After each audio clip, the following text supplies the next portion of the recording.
Apresentação: Hélio Almeida e Rodrigo Marinelli. Sim, estamos por aqui, 10 horas e 6 minutos, abrindo aí a segunda hora do nosso CBN Fronteira, mandando um abraço para todos que estão acompanhando a gente pelo WhatsApp, pelas redes sociais, aqui no nosso canal do YouTube, @CBN Prudente. Um abraço para Vladimir mandando bom dia, desejando um bom dia aí para mais um dia de trabalho. José Batista Gomes, mandando bom dia para o nosso jornal e dizendo que está ouvindo a gente lá de Belém do Pará, longe, Rodrigo. Nossa, um de abraço longe. para você aí, Umas José. mensagens aqui no WhatsApp também, o Leonardo Oliveira mandando aqui que está acompanhando a transmissão de hoje, mandando um abraço pra gente. Também o João Vitor de Oliveira Vilela acompanhando a nossa transmissão, André Salmeron do Parque Sabará, acompanhando a gente aqui no CBN Fronteira, a transmissão da CBN Prudente nesta quarta-feira. Para quem quiser mandar mensagem pro nosso WhatsApp, qual é o número, Rodrigo? 981 15 93 18. Mande mensagem aqui também no chat do YouTube. A gente tá de olho em tudo o que você mandar, em tudo o que você solicitar. Se tiver alguma reclamação, alguma coisa que você acha que possa valer, talvez até uma denúncia, a gente tá de olho, tá acompanhando tudo. Ou também falar do tempo, né? Do que você Pode achar falar que do vale. que quiser. Se quiser, a gente tá de fala olho. do que quiser aqui. Quiser só bater um papo com a gente bate também, não tem problema. Pessoal, olha só, a gente está recebendo aqui agora no nosso estúdio, nosso parceiro de todas as semanas, Gutenberg Sena, nosso especialista. Tem vinheta, né, Zé? Segurança. Aqui o papo é sério. Segurança, o papo é sério, o papo é com Gutenberg Sena, nosso especialista em segurança. Muito bom dia, Guto. Tudo bem com você? Bom dia, Hélio. Bom dia, Rodrigo. Bom dia a todos. Tudo Bom jóia? dia, Guto. Ô, Gutenberg, me fala uma coisa. Hoje a gente vai falar sobre equipamento perimetral, equipamento de proteção perimetral. Seria isso? Sim, O que é isso, Gutenberg? Traduz pra gente. Legal. O equipamento de proteção perimetral é muito comum aí, todo mundo conhece. A gente está falando de cerca elétrica, né, de concertina, até mesmo de câmera, de sensores de movimento por infravermelho, tudo que fica na parte externa de uma residência, de um condomínio, de um patrimônio, enfim, na área mais afastada, no limite do perímetro do local. É o equipamento de proteção perimetral. É por isso que tem esse nome, então, equipamento perimetral, é o que cuida do entorno, da volta, né? Vamos dizer assim. O que dá pra gente dizer? Cerca elétrica? Concertina, câmera, sensor de movimento, chamados sensores IVA, né? Que pegam aquelas barreiras que pegam a movimentação por sensor infravermelho. São vários equipamentos disponíveis para essa finalidade. E cada um tem sua função. A gente precisa saber exatamente a necessidade de cada um, o que precisa para cada área, né? Basicamente, cada um tem a sua função, mas todos funcionam com o objetivo de inviabilizar um acesso de fora para dentro. Tem alguns que são considerados mais adequados do que outros? Quais são os que são mais populares aqui em Prudente que o pessoal... E também mais seguros, né? Mais conhecidos, assim. Vamos falar dos mais conhecidos, aqui que todo mundo conhece, que é a concertina, que alguns chamam de serpentina também, né? Uhum. Que é aquela mola que fica nos muros aí, cheia de espinhos. E também a cerca elétrica. Esses são os mais conhecidos. Mais adequados, né? A gente sempre fala praticamente em todos os nossos programas. Cada caso é um caso, né? Uhum. São várias variáveis. Então, não existe nada necessariamente mais ou menos adequado. Tudo é feito de forma personalizada. Nem se as residências ou se os condomínios tiverem a mesma estrutura arquitetônica, não significa que necessariamente são as mesmas aplicações. Isso tem a ver com as questões relacionadas às facilidades técnicas, operacionais e os objetivos de proteção que o local precisa.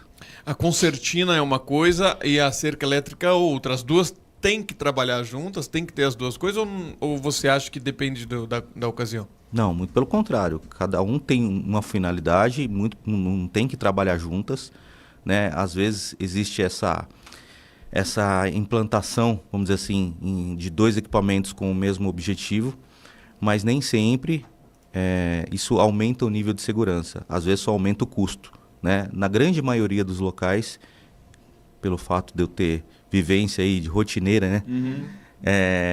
eu vejo que foi um dinheiro muito mal investido, porque se gasta o dinheiro para aumentar o nível de segurança, mas simplesmente se coloca basicamente 2 equipamentos para fazer uma função só. Né? O que eles geram, na verdade, é uma sensação maior de segurança. Né? Para o leigo, para a pessoa que não conhece segurança, né? Ele se sente mais seguro. Olha, lá no perímetro do meu condomínio, colocaram lá a cerca elétrica e a concertina. Mas se essas duas não tiverem um monitoramento adequado, e na verdade a concertina, na maioria das vezes, não tem monitoramento, existe concertina com monitoramento, na nossa região nós não temos esse tipo de equipamento, mas inclusive eletrificada, tá? Mas se esse equipamento não tiver o monitoramento adequado, ele não vai trazer um aumento do nível de segurança para o local. Ô Guto, me fala uma coisa. Se uma cerca elétrica tá lá funcionando direitinho, ela avisa você se ela para de funcionar? Ou se, sei lá, não sei nem se dá, mas ela corta essa cerca, ela toca um alarme? Como que a pessoa, por exemplo, o rapaz está lá na portaria, lá na frente, o caso aconteceu lá no fundo, ela identifica o local exato? Como é que funciona? Isso é uma pergunta fantástica, viu, Hélio? Porque o pessoal compra e não faz essa pergunta. Acho que só instalar que tá pronto. Acha que é papum. Né? Exatamente. Mas não, comprei uma cerca elétrica lá e tá tudo certo. Então, já que o Hélio usou a referência da cerca, e vamos pensar num prédio, né? Então, geralmente o prédio tem um porteiro e tem uma portaria, e essa portaria, ela não consegue muitas vezes, esse porteiro a olho nu, visualizar todo o perímetro do condomínio, porque o prédio vai estar no meio, além de vegetação, entre outras coisas. Então, a primeira pergunta do Hélio foi, se ela para de funcionar, ela avisa? Olha, se ela não tiver com uma central de alarme vinculada, não. Ela parou de funcionar. Se você não está ouvindo o que a gente chama de pulso, né? Porque toda vez que ela dá o pulso, ela faz um barulho, né? Ela fica lá no tec-tec, né? Se o cara não tem esse equipamento perto dele, ele não consegue ouvir. Obviamente, se ela parar, ele não sabe. A não ser que ela seja supervisionada por uma central de alarme. Então a pergunta do Hélio é fantástica, é muito pertinente e muito coerente. As pessoas colocam o equipamento, muitas vezes o equipamento não está funcionando e nem sabem que não está. Acha que está seguro e não está. Muito pelo contrário. Né? E gasta o mesmo dinheiro. Aí a outra pergunta do Hélio foi, se o equipamento for rompido, se a cerca for rompida, ela dispara, ela faz um barulho? Sim.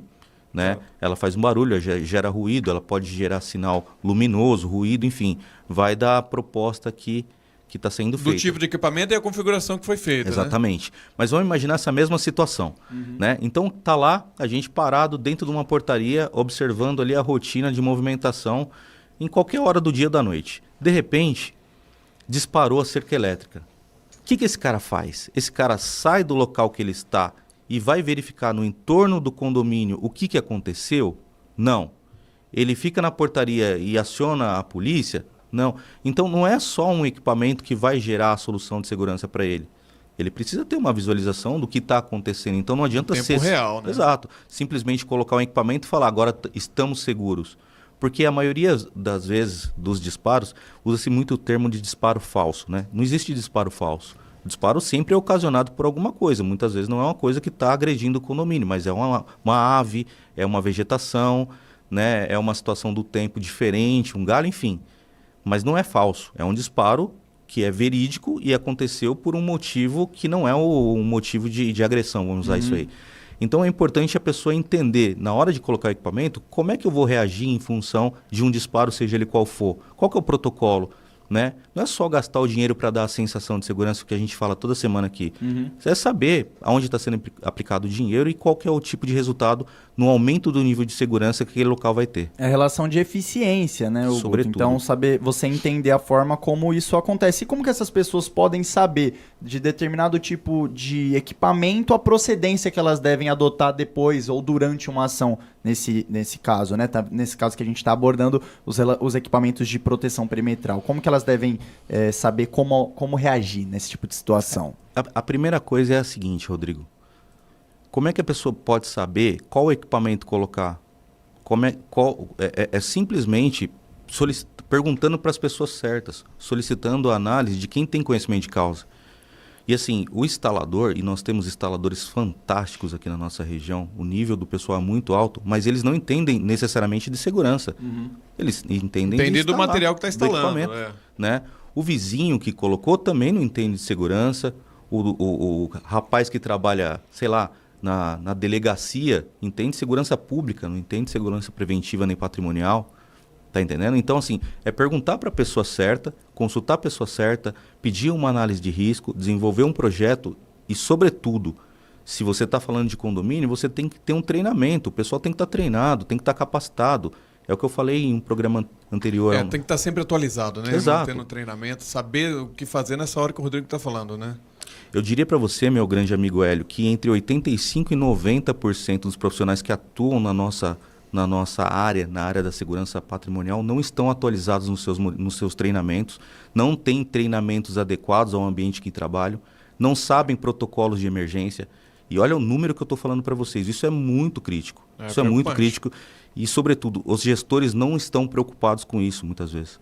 Entendeu? Estão preocupados com outras coisas. Se preocupam com isso depois que acontece o sinistro.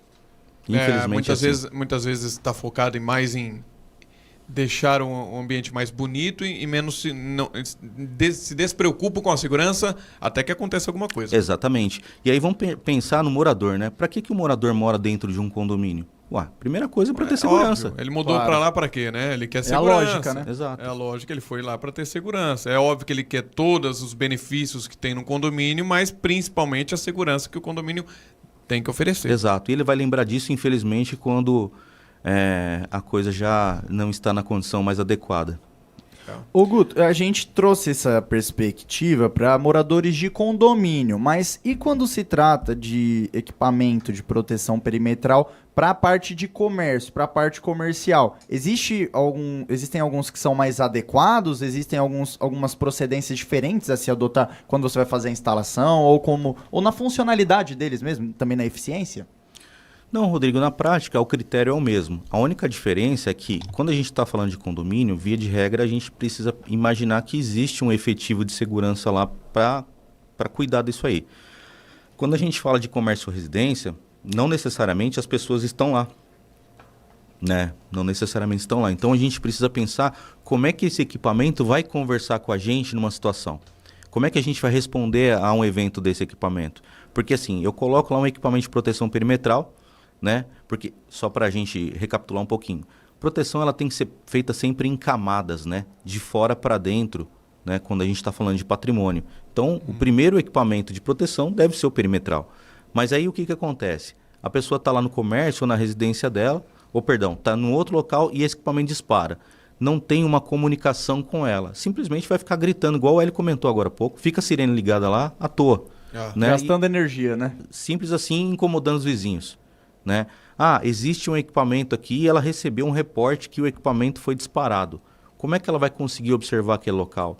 Ela vai pedir que alguém faça essa verificação em loco lá? Ela vai lá e se arrisca? Você está entendendo? Muito trabalhoso às vezes, né? Exatamente. Aliás, a gente está falando dessa possibilidade da câmera. Me fala uma coisa, me falaram que tem recursos, câmeras com recursos que, por exemplo, assim, ela está filmando ali, está vendo eu, o Zé Ricardo e o Rodrigo juntos ali. Parece que tem câmeras que já identifica e já emitem um sinal sonoro ou acendem uma luz na tela, alguma coisa assim, falando assim, olha, ali tem 3 pessoas reunidas ali, um movimento suspeito. Existe isso? Sim. Na verdade, o software que é embarcado nas tecnologias de imagem, aí, câmera, DVR, que é o equipamento de gravação, né? Algumas câmeras Wi-Fi aí que já possuem essa tecnologia, ela tem, sim, algumas delas, evidente, esse tipo de recurso. Mas esse recurso, vamos chamar assim, ele é muito simples. Então, a câmera ela não tem a condição de entender que é uma pessoa, que é um animal, entendeu? Tá. Ela não tem um sensor mais apurado. Então, se a câmera estiver num local em que estiver com uma movimentação de vegetação, toda vez que essa vegetação se movimentar, ela vai gerar um evento para você falando que tem um movimento naquele local. Então, ela só serve para alguns ambientes específicos. Agora, existem, evidentemente, na nossa tecnologia, softwares com recurso de imagem muito aprimorados e vão saber identificar o que é uma pessoa, o que não é, enfim. Aí a gente já tem esse recurso, mas, evidentemente, não é barato. Beleza. Mais alguma dica, alguma sugestão? Na verdade, 2 dicas aí que a gente sempre gosta de mandar.